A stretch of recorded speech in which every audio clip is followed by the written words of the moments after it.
Kalau seandainya ini teman-teman, saya hanya ingin menyampaikan bahwa salah satu tujuan untuk asesmen diagnostik itu agar kita mengetahui, mengidentifikasi tentang kekuatan, kelemahan peserta didik. Ya, kekuatan, kelemahan peserta didik. Dan itu tergambar dari banyak hal. Salah satunya kesiapan belajar.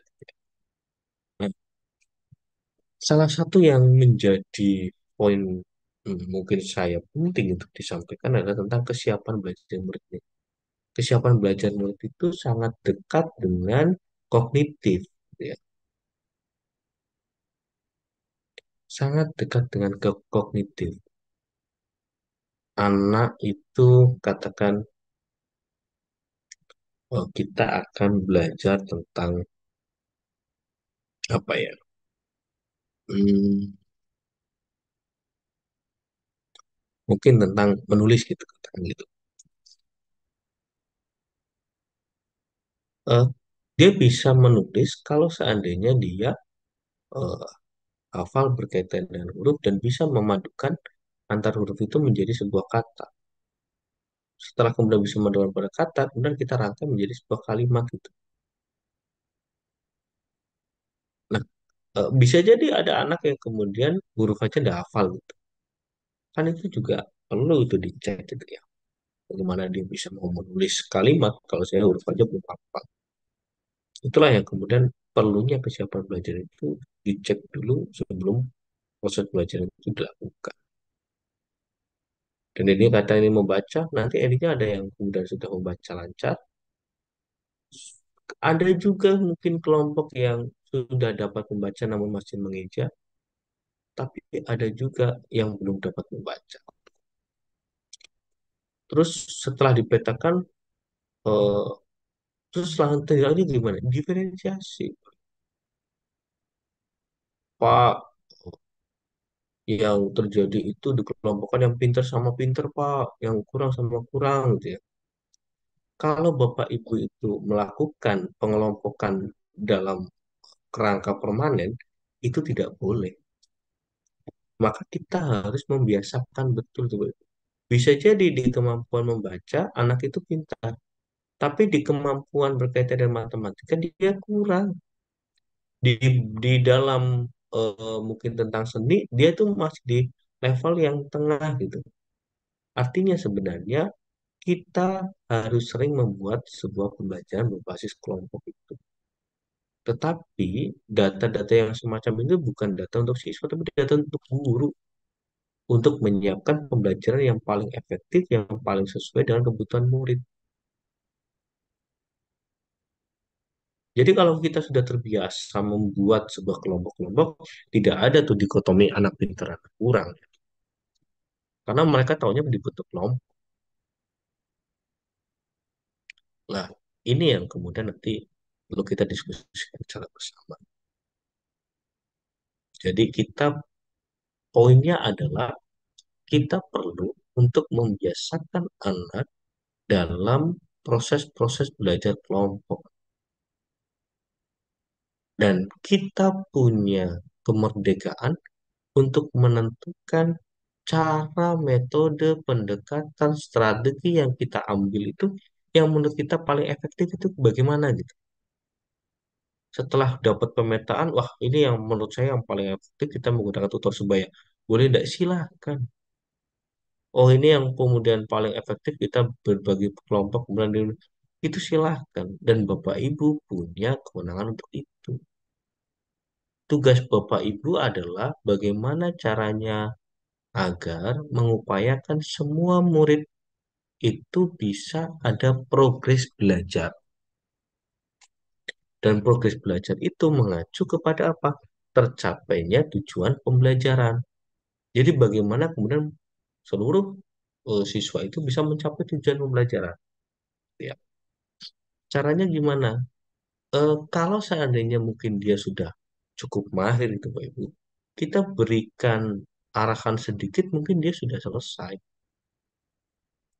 Tetapi bayangkan Bang, kalau kita ada di siswa yang kurang gitu ya, kita dampingi saja itu belum tentu bisa selesai. kalau misalnya kita melakukan diferensiasinya bagus gitu ya, maka yang kurang itu kita dampingi biar dia agak naik, tetapi yang kemudian agak tinggi dia itu sudah diberikan tantangan yang lebih gitu. Endingnya itu semua murid itu bisa terangkat sampai menuju tujuan pembelajaran itu. Ada progres belajar. Dan itu caranya bagaimana itu kewenangan guru untuk menentukan metode yang terbaik untuk kita lakukan.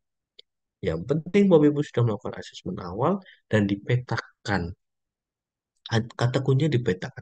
Setelah dipetakan, Bapak Ibu melakukan refleksi kira-kira bagaimana ya cara terbaiknya gitu. Gitu ya, Bapak Ibu ya. Itu tentang kesiapan. Mungkin bisa jadi tentang minat gitu ya. Minat itu Bapak Ibu sangat penting Bapak Ibu. Satu untuk kadangkala kita perlu mencocokkan gitu ya. Mencari kecocokan antara minat murid dengan materi pembelajaran. Kita akan belajar tentang eh, herbivora. Kemarin Bapak jalan-jalan itu di sebelah rumahnya X ada kambing ya. Oh iya Pak, Bapaknya ini senang kambing. Gitu. Kemudian kita bisa menggali itu sebagai eh, salah satu konten yang bisa mendekatkan atau mengkontekstualisasikan proses pembelajaran. Maka ini penting ya, mencari kecocokan itu. Ini untuk memudahkan kita dalam mengajar. Mungkin bisa jadi kita melakukan koneksi gitu ya, materi satu dengan materi yang lain gitu, dikoneksikan gitu. Karena sejatinya kita belajar apapun itu pasti akan saling terkoneksi, Bang. Tidak mungkin berdiri sendiri juga. Bisa jadi itu akan menjadi jembatan pengetahuan al murid dengan pengetahuan yang baru. Kalau kita tahu tentang minat murid, bisa jadi itu akan menjadi motivasi gitu ya. Untuk tumbuhnya motivasi murid untuk belajar. Bisa jadi itu terjadi, Pak. Jadi murid itu menjadi minat murid menjadi paling penting. Minat murid itu banyak tuh. Ada yang seni, ada yang atletik, ada yang sains, ada matematika, ada sejarah, ada sosial, ada jurnalistik, ada politik, ada bisnis, ada musik gitu ya, ada teater, ada jalan olahraga. Nah, inilah yang minat-minat itu yang nanti akan menjadi poin yang tadi saya sampaikan. Minat adalah salah satu motivator penting bagi murid untuk terlibat aktif dalam proses belajar. Nah, ini yang kemudian kita perlu gali juga di dalam asesmen awal. Selain kesiapan belajar, kita juga mengetahui minat murid seperti apa.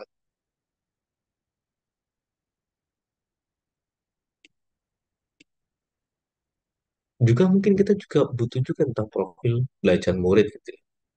Mungkin tentang lingkungan belajar, dia itu sukanya di suhu ruangan itu di suhu berapa gitu ya. Atau di tingkat kebijakan.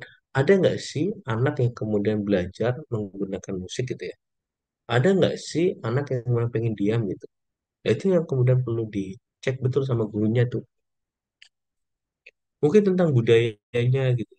Ada yang kemudian anak itu mungkin ada yang santai, tapi ada yang terstruktur, ada yang pendiam, tapi ada yang ekspresif, ada yang personal, tapi ada yang impersonal gitu ya.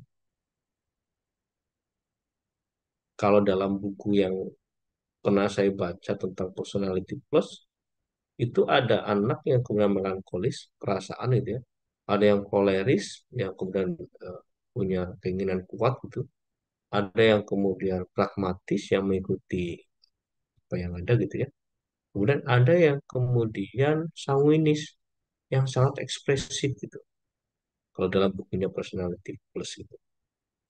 Atau kalau kita lihat dari Howard Gardner ya, Kejaran Majemuk, ada yang kemudian dia hobi di musik dan segala macam itu.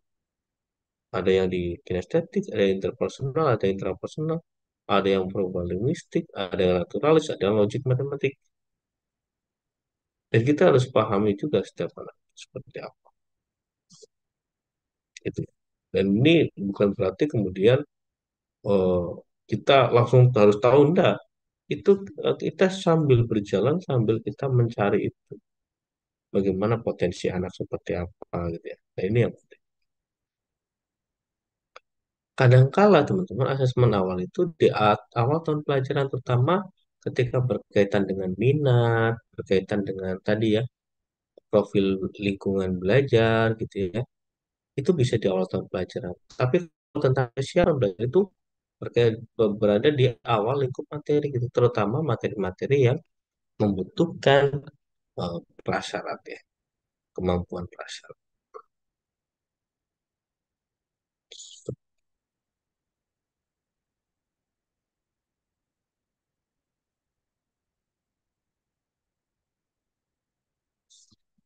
Itu teman-teman. Selanjutnya adalah bagaimana cara melakukan itu. Kadangkala eh, itu kita bisa mengidentifikasi melalui pengetahuan awal gitu ya. Caranya gimana? Bisa menggunakan tes, bisa menggunakan non-tes. Atau kita melakukan review dan melakukan refleksi terhadap praktek pengajaran.